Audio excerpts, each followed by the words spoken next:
Hi, I am Kayla Cannon, and I'm going to discuss with you my assignment 4 for our 1-hour instructional technology workshop. I'm starting with the rubric. I'll show you 3 or more handouts to start with, since that is the first criteria that we need to meet. My first handout is Getting Started with Seesaw, and it covers how to log in, how to create a username, how to get your students set up in our class list, as well as putting posters around your room to make login accessible for the children. So that was my first one. And I included pictures to kind of help the teachers who need a little bit more time or need to work at a slower pace. My second handout is account settings. Walks through again with the pictures and the arrows to help the teachers who need to take it a little bit slower or need exact examples. The account settings is where they set their student preferences. That's where they get their parents involved, invite parents and stuff like that. I do go through and explain to them why I turn things on or off, just in case they wouldn't think of it. Sometimes that happens to us. And the last thing is managing folders. It'll show them how to set that up and create the folders through different through different subjects. My last handout, or my third handout, is finding or creating activities in Seesaw. Seesaw has a activity library, which is what I show them at first. I show them how to assign it to the students, where to click. Again, the pictures are for the slower learners or people who need extra help. It'll kind of break it down for them. And then I showed them how to create their own activity, and we go through and create one together. My last handout would be my flyer. This is my flyer that I gave out before the workshop was scheduled, or I guess it was scheduled, but before it happened. It just kind of gets everybody excited, gives them a little bit of an idea about what Seesaw is. The next criteria that we had to meet was the online component.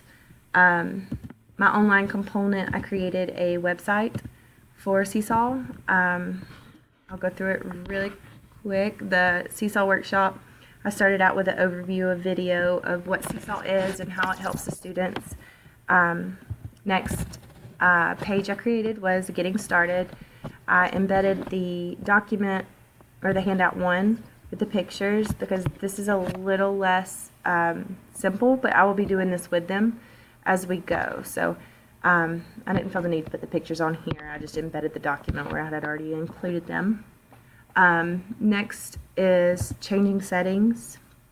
Again, the document's embedded for people who want slower or need to work slower.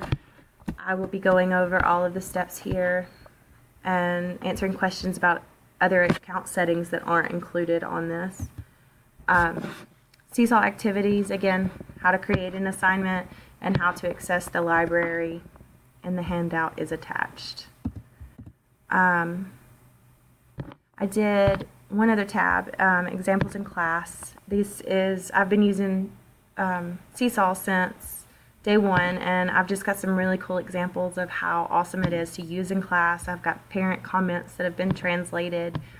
I have audio comments, and I have teacher posts, which are all available to view here. Alright, so that is my online component. My next part is the workshop lesson plan.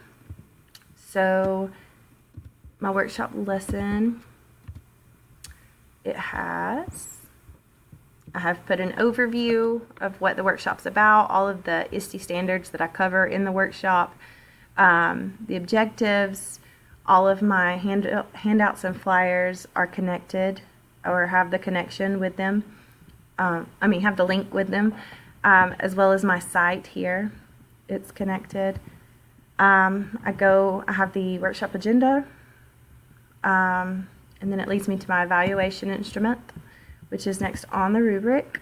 The evaluation instrument I used was an online survey from Google Forms, which is on my last page. So if you scroll down, this is my survey that they completed at the end of the workshop. It sent me the results, which I concluded in my evaluation or my lesson plan. I put the information that I got from the results as well as an Excel spreadsheet. There's a link to it. I feel pretty good about my workshop. It turned out better than I thought, and I was a lot less nervous than I thought I would be. And the last paragraph of my lesson plan page goes over all of the things that I learned or the results that I got from my evaluation. And I believe that's it. Thanks.